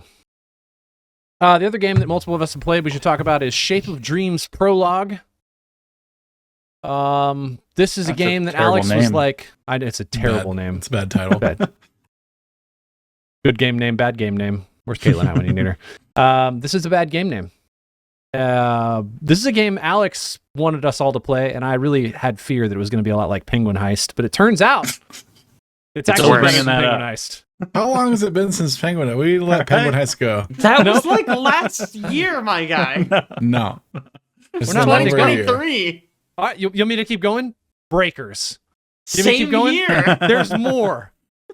Breakers wasn't even like primarily me. That was like a group decision. Anyway, this game, Alex, you want to talk about it? Not anymore.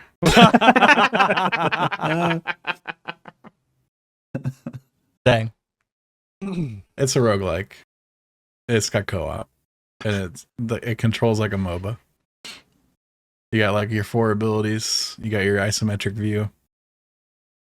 And then it's structured like, FTL, Slay the Spire, whatever, one of those maps. FTL? More like FTL. More like FTL. You got like Or- something chasing you. Yeah, FTL, Okay. because you got the bads chasing you across the map. Bads. And you try to hit as many nodes as you can before you have to escape that area of the map and fight a boss. Mm-hmm. Raven's Watch-esque.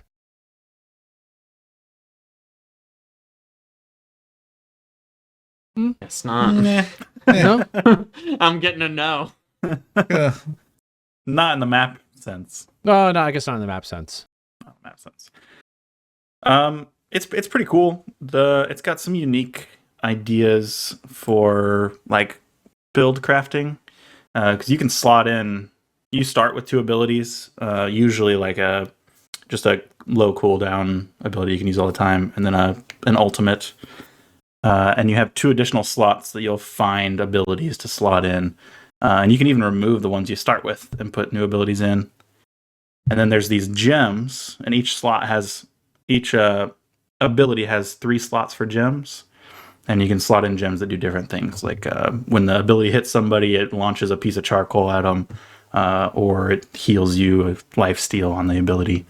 And then each of those gems interacts with each other. So if you have the one that shoots charcoal at people, you also heal when that hits people because of the healing one. So there's a lot of interplay with the abilities. Really And cool. you can like on the fly shuffle that stuff around however you feel like it. Mm-hmm. Like you hold a button and it pulls up an edit mode, and you can just slide your gems around in your abilities and stuff like that.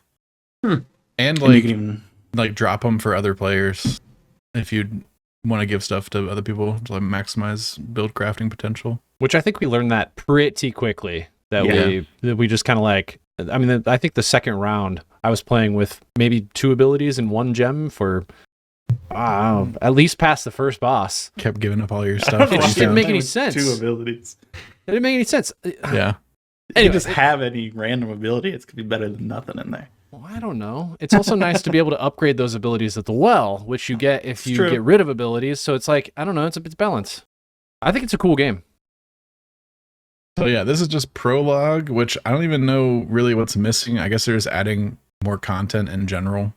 I think More so. more abilities, more gems and stuff like that. So is it like an early access or like? It's not More like early a access. demo. It's just it's like a demo almost, but it's way more featured than what a typical demo would be. Like you can pretty much just play like full runs of this game in full co-op. Let me ask you this. If Game of the Year was tomorrow, would it qualify? I don't No. think so. No. Okay. This game, it is coming out. It should come out in May, like the Should fully. come out. I'll be honest with you. The last run we did, I was already checked out the run before it. Oh, no. Oh, no. The game's fun, I guess, but I feel like there are other games that do what it is better. Like, just go straight Diablo if you want the RPG feel. You know, go play what is the game that we were playing recently where like the chick turns to a werewolf at night. Raven's Watch. Go play Raven's Watch if you want to do the same thing we're doing with lots of mobs and nice, big abilities. Like Sure. Or wait a little bit for the new Elden Ring game. exactly. The base gameplay is quite similar to Raven's Watch. Yeah. Interesting. Very similar. I think Sworn is going to end up hitting a sweet spot at that style of game. I saw think that it's it's going to be the best. It just, I think, it just released with early access. Yeah. Speaking of early access games, They better keep development going. no I think kidding. they're not planning on Sworn- being in early access for long. Yeah, they said like it's They going to sworn release that? this summer. This So, summer, yeah. Sworn is very Hades, but Mhm. co-op Pumped. P-U-M-P-T, pumped. with like specific emphasis on interactability between the characters. That's cool. Like abilities can play off of each other. Literally released February 6th, 2025. Holy. Early access, that is. Let's move on. Chad, what have you been playing? Anything Yeah, in so we particular? don't have to talk a lot about this, but I have been grinding some competitive Marvel Rivals. Never thought I was going to be a tank main, but I am forced into that role because of how fast DPS get insta-locked. So I am now, my first character is, that I got Lord, is Doctor Strange. Sheesh. Yeah, I have like 18 hours in Bucky, like 21 hours in Strange, like around a similar amount-ish to them both in Groot. So, man, that game is wild to solo queue. That it is a nightmare. I have had multiple 8 to 9 just lost streaks going from into Diamond 1 all the way back down to Plat 3, or not Plat 1. It is not as bad. Everybody in my rank currently has an ego, and nobody wants to switch off the character that is getting hard countered. Yeah, Black Panther. Neighbors on the other team. I'm gonna stay Black Panther. That's I'm doing my own thing. They have a Hell on the other team. I'm gonna stick with the Strange Hulk Iron Man combo because that's the best combo in the game. So obviously Hella's not gonna be able to counter the Iron Man that's just floating in the sky. It's the same thing every time. And then you just got people yelling at each other on the mic. Then you go into you get like 2 friends with you. The experience wildly changes. Sure. Wildly changes. I also made an observation and told this to Alex the other day. The higher I get in rank, so I actually hit GM, but when I got closer to GM, so I was like high Diamond 1 into GM, I started hearing a lot more girl voices on the mics. Are girls just better at Marvel Rivals than Mike could be? Girls are just better.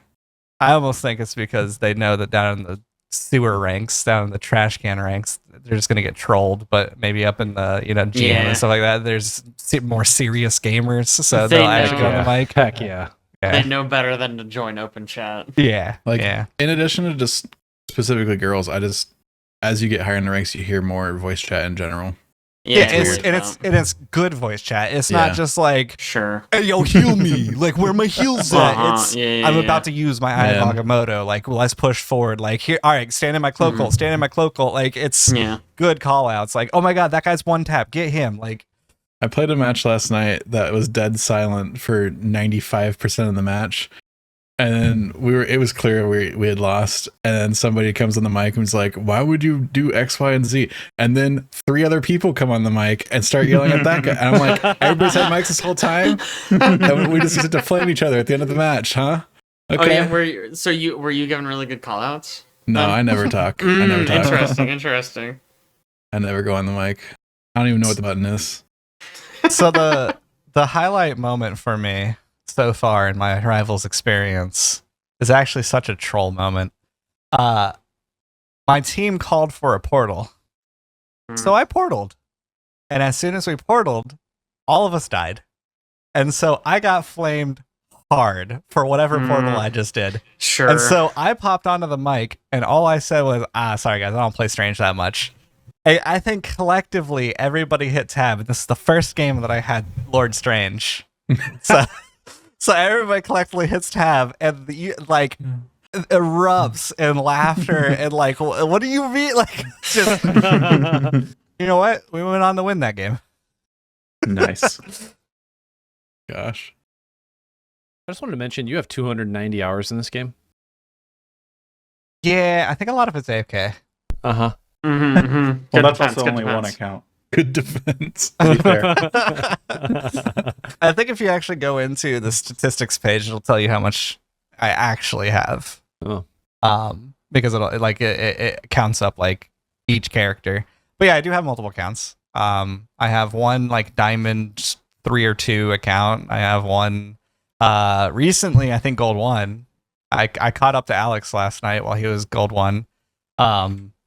I was Silver, I think I was Silver 2, and then I played a couple, and I kept getting like 50 to 60 points or something like that. Caught up to Alex, and we were playing, and we were just, gaming.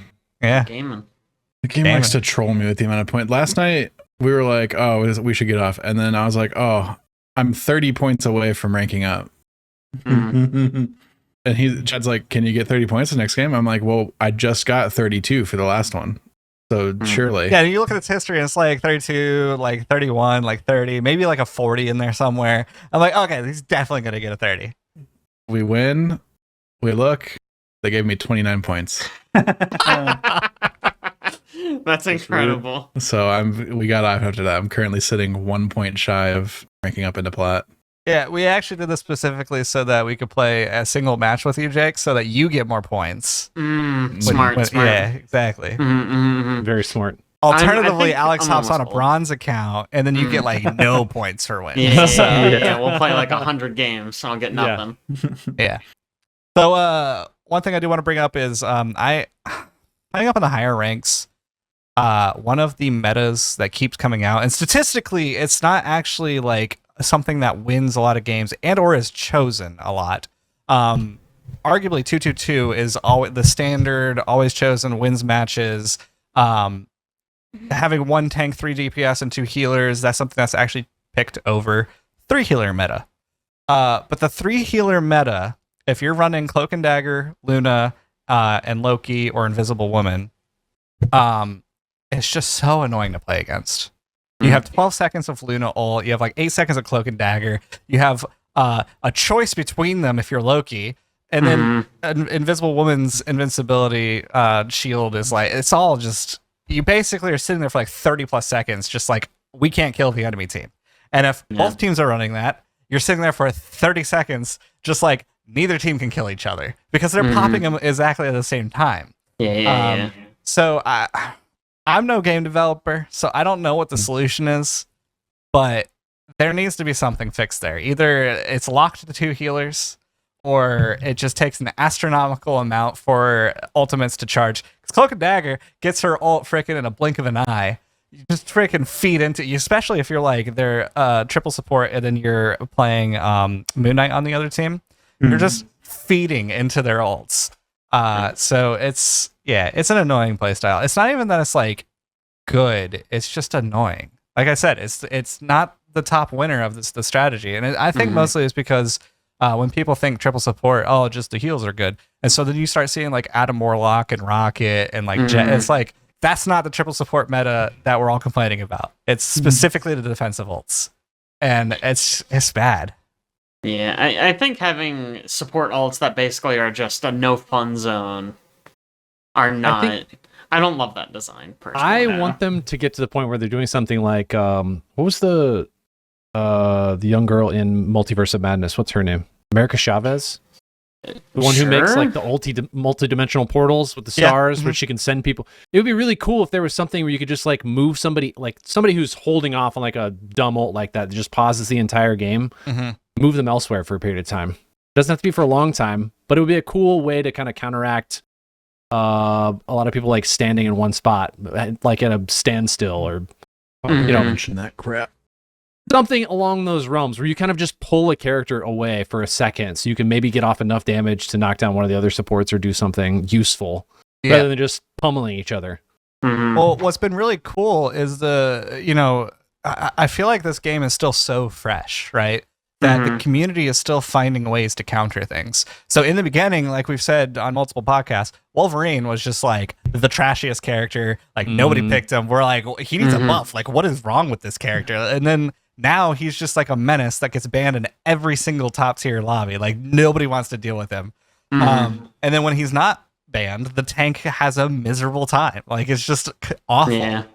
But in the same sense, there are different techs for different tanks that can actually bust Invisible Woman ult or Cloak and Dagger ult. So for instance, if Magneto, I don't know the math on him, I don't play him a lot, but like there's a specific timer on his ult that it's powered up enough or attacked enough that you can just slam it down on like the second stop point of Cloak and Dagger and it'll just kill her, like just outright. So like her ult's gone. Invisible Woman, same thing. You can charge it up, and as long as she didn't double jump to like invisible away, like you could find her, kill her. Strange is unique because he needs his ult, but he also needs 100 darkness build up. So you pretty much have to like know like, okay, Cloak and Dagger's about to ult. Let me build up my charge. I now have 100 charge. She has completely stopped moving, so like she's done her 4th lane. Let me use my Eye of Agamotto. Let me smack her one time and then use my E to try to expel the darkness, and it'll one-tap her. So people are finding ways to do this, but that's only for like one healer ult. You still have the other 2 in backup. And then you have characters like Storm, for instance, where she builds up her ult, she uses it, and then there's a support ult, so that ult's just wasted. Or you have like Armed and Dangerous that happens from Bucky, and he slams down, but Luna's ulting, so that was wasted. I mean, that kind of happened with Overwatch though, with Lucio's ult. Like you try to do sure. some sort of big AoE damage or something, and he just so happens to get it off right at the right time. And you're just stuck. You're like, all right, that's the intended use. Zenyatta. Sure. Yeah. So Zenyatta ult too. Yeah. that's one character. And how long did it take to build up the ult? And how long was the ult? Yeah, that's true. So I mean, you have 3 characters on a team of 6. Lucio is like literally put a do what bunch of shield Lucio on does. people, and then that shield like goes away over time. Plus, back in my day, Sombra could just turn off Lucio's ult. Yep. Counter the counter. I think I've always thought 12 seconds was an absurd amount of time for Luna's ult. It's so long. It is an absurd amount of time. Absolutely. Yeah. I feel like those ults could just be a lot more interesting than That's really the heal problem, a lot. right? I think it's a boring answer, I think. I think it promotes boring gameplay, and it's a boring effect. Invisible Women, when I first saw it, I was like, oh, that's so cool. Turn everybody invisible on your team. And then it's like, well, it also heals them to full and constantly it's heals just an them. AoE So it's heal, just, essentially. yeah. It's it would the be a lot same more as the other interesting ones. if it, like, turn them all invisible. Oh, I forgot to mention And Mantis. when you Mantis also attack- has a defensive. Yeah. True. If Invisible Woman's just, like, turn the team invisible, didn't heal them, Sure. but the enemy team couldn't, like, walk in and just see them, they were just invisible while they're in it, that'd be great. Or even just, hey, the whole team is invisible for the next 10 seconds. Yeah. If you shoot them, you can see them for a short time or something. Sure, whatever. I don't A lot know. more interesting. Just than having another here's a heal AoE bomb. heal ult is kind of like, oh, okay, that's okay. It's fine. Yeah, so I'm curious to see what they do with that. I know there's an update coming out. I think it's tomorrow. It's very soon. Oh. But it's nothing big. It's just kind of like little bug fixes and a skin, like 2 skin releases, Captain America and Luna. But maybe there's like when we see the Thing and Human Torch get released, kind of like mid-season. That's when like a large kind of balance patch will come out. And maybe we'll see some changes there. I mean, I'm sure they're also trying to get feedback enough because like I have a couple people complaining about the triple hero, but like I said, if you look at the statistics, triple healer isn't the winner. It is 2-2-2. So you have to know what you're doing. You have to have communication because the amount of times that like Storm will ult and then Luna and Cloak and Dagger pop their ults at the same time, and it's like, dang, we just wasted our defensive ults. We've just thrown the game. It's whatever. I mean, I do kind of like the strategy of like, when do you throw it? Yeah, I mean, it's always tricky, decision-making. right? Because you have something like Storm, right? Where it's like, okay, if you don't have a defensive ult, that's almost a team wipe, guaranteed. It's so powerful, you're going to kill at least 2, maybe 3 with it. But then the defensive ult means you always kill 0 with it. So it's like, okay. Yeah. I don't know. Is that fun for anyone now? I don't know. Yeah. It's weird. Somebody described it, instead of it being like a fast-paced, shooter with like abilities on the side, it has now become this like rock, paper, scissors, where like I now have a defensive ult, you have your damage ult, your damage ult's negated. Oh, I don't have my defensive ult. That's like, you need something to bait out the defensive ult so that you can use your offensive ult. Which I mean, there's been plenty of times where I've done that before, where I'm Bucky and I'm like, okay, I could like this could be a game changer, but I also need to play this perfectly against the people that I'm playing at the high level at. Or I know I have a Storm on my team, so I'm going to use my Arm and Dangerous, try to bait out the Luna ult, then the Storm can go, and that's like way better than like Storm going and then me going, because like you have to get the shots perfect. You have to make sure that the healer is able to heal you. You have like, Bucky's ult is good, but it definitely has the very high, high risk with the reward to it. While Storm is just like hit a button, teleport over there, and boom, you're about to blow up a team. Let's move on to Alex. Sure. Mika and the Witch's Mountain is what I have dipped my toes into. I think it's been in early access for a bit, but it finally hit 1.0 and I picked it up. It's just kind of like a very chill, very relaxing. Basically, you're just like a delivery person, and it's kind of got like a short hike vibes where you are on this island and you're going around doing favors for people, and then like you get paid for deliveries and stuff like that, and then you go to Craftsman and get a better broom, and then your broom lets you go faster or higher or use air currents or something like that. And you get to work your way farther up the mountain that way. Is this a Strand like? Maybe. Delivering stuff? You are delivering stuff. Could be. Could be. It's got really satisfying flight controls, I think. And yeah, besides that, it's just really easy to just chill and play like an hour of. Is this the type of game where you're like so leaned back in your chair that if you were on camera, I'd just see from like your chin up and you'd be like, maybe. I really like a short hike, so trying to find some of those vibes again. I think they're doing a pretty good job here, and it's very clearly got like Kiki's Delivery Service 100% influences, and even like some of the same themes in the art style and stuff. Yeah. It's like Ghibli style almost characters in some regard. Nice. So it's been a chill time. Cool. I'll go next. I have been playing, of course, a lot of Citizen Sleeper and Citizen Sleeper 2, so that's taking up most of my time. But I also picked up the demo for the first Berserker, Kazan. Has anybody played this or seen this? You should play the demo. I think I saw the trailer to play the demo. During one of Jeff Keighley's. The trailer looks nothing like the gameplay, for what it's worth. Yeah, I remember hearing that right after we watched the trailer. I really liked this demo. I am kind of excited about this game. I don't even know what turned me on to this game, but everybody and their mother is playing the demo right now, so you probably just saw it somewhere. Maybe I saw it somewhere. Wow. I don't know. So mainstream.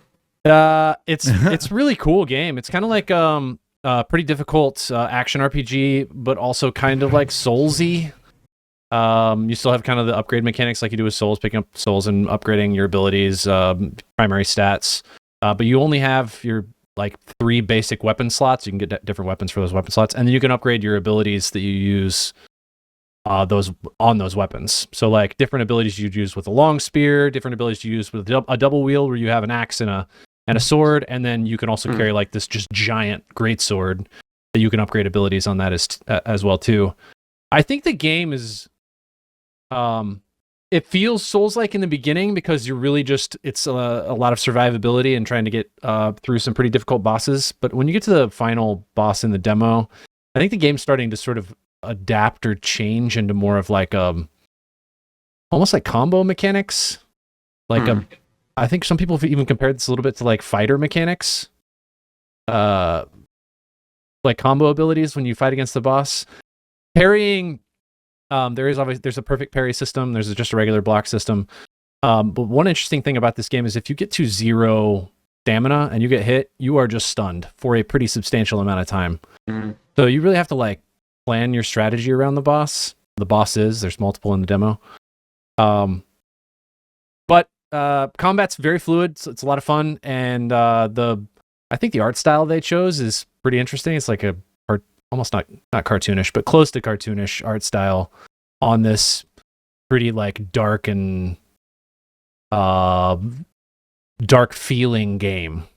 If that makes sense. Anyway, did you ever play Neo 2? No. Okay. It sounds similar. I don't know if that's a fair comparison or not. But the way you're describing different stats applying to different weapons, and your stamina being really important. If you run out of stamina, basically being fucked. Very, very important. It's reminding me of Neo 2. I've not played this game, so I don't know if that's a fair comparison or not. Yeah. I doubt it's quite as complex as Neo 2. I would imagine not. Neo 2 has a whole stance system. It has a lot of weird shit in it. If I'm playing it, it's almost certainly not that complex. Yeah, so the guy who likes Ixion. Yeah, I immediately thought of that too. That's a different type of complexity. One of them requires mental like abilities. The other one requires your like the ability to physically move buttons and think through combat. I see. I didn't run for 90 hours in Elden Ring. Remember that. What? Every time you say that, it makes me mad. Yeah. Anyway, like you do have like your, your typical abilities. You're kind of upgrading through the souls you pick up from killing enemies. like your stamina, your strength, your vitality, things like that. Those apply across the board to weapons. But you have a skill tree that you're sort of advancing on each weapon. Black Myth Wukong has this on the weapon that you use. Kind of different skill trees for, like, you find a pathway you want to take a specific combat style. Not necessarily like a stance, but it does change your weapon attack speed, your movement speed, and how much stamina you utilize when you're doing light versus heavy attacks and combos from those. So I don't know if that's Neo-esque, but Neo 2 does have skill trees based on the weapon you use. I'm worried that this comparison's going to be way, way off. I don't want to dwell on it. But that is you the heard vibe. it here first. This game's exactly like Neo 2. Yeah, Neo 2. This is Neo 2. If you like Neo 2, you'll love the first Berserker, Kazan. Yeah. I don't know. Somebody else should try this demo and tell me what you think about it. I'm intrigued. I think it comes out in March. Yeah. Might be interesting. March. I'll try it out. I've been excited for this game for a long time. Really?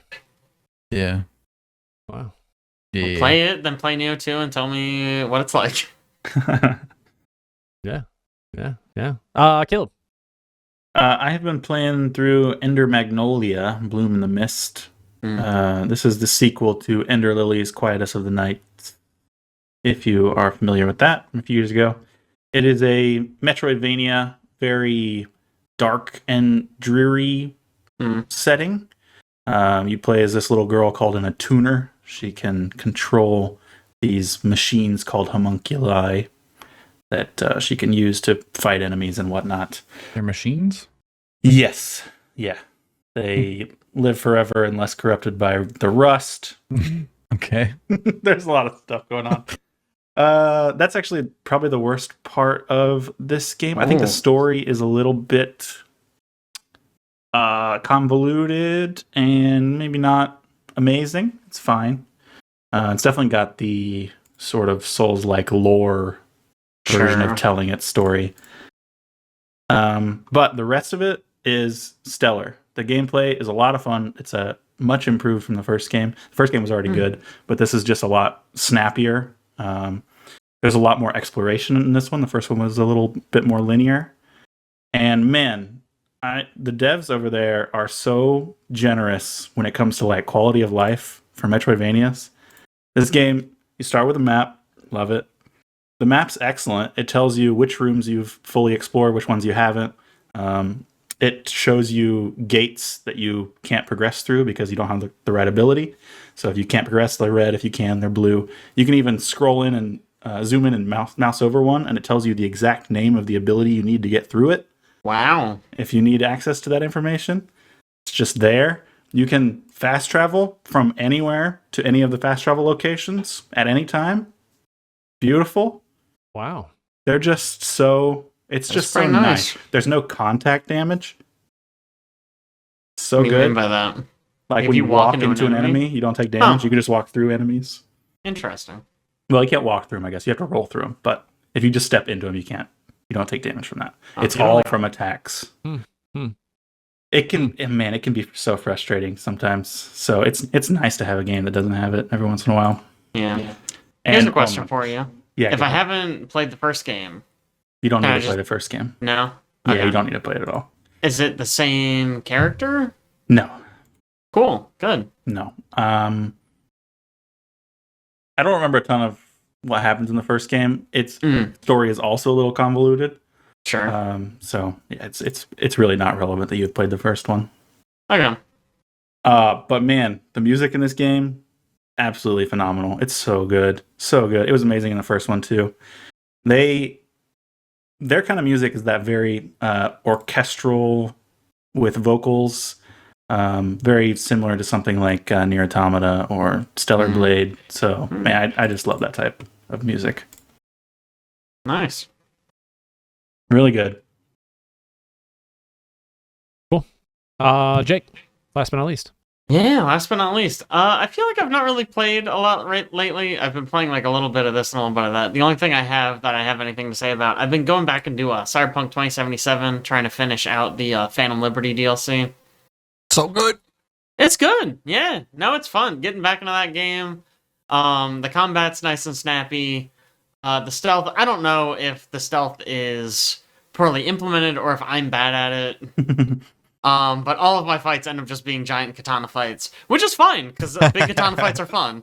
It's one where like I get caught and I'm like, oh, should I reload or save? And I'm like, I'll just slash them. I'll just cut them up with my katana. That's fine. It's fine.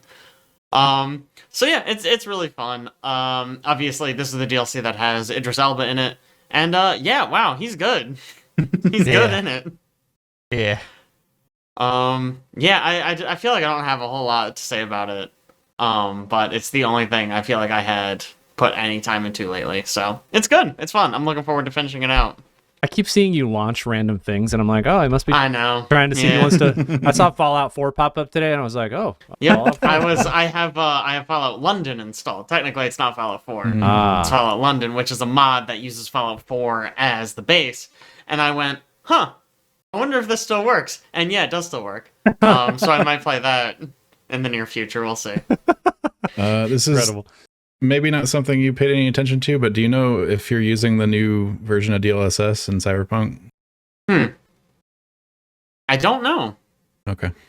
I would guess not. I have not touched my settings since relaunching it, and I have not really played Cyberpunk since maybe 2020. Well, that's probably not true, but it's been a hot minute. I've been looking into DLSS 4 a bit, which is part of the NVIDIA stuff that's coming to all of the RTX cards.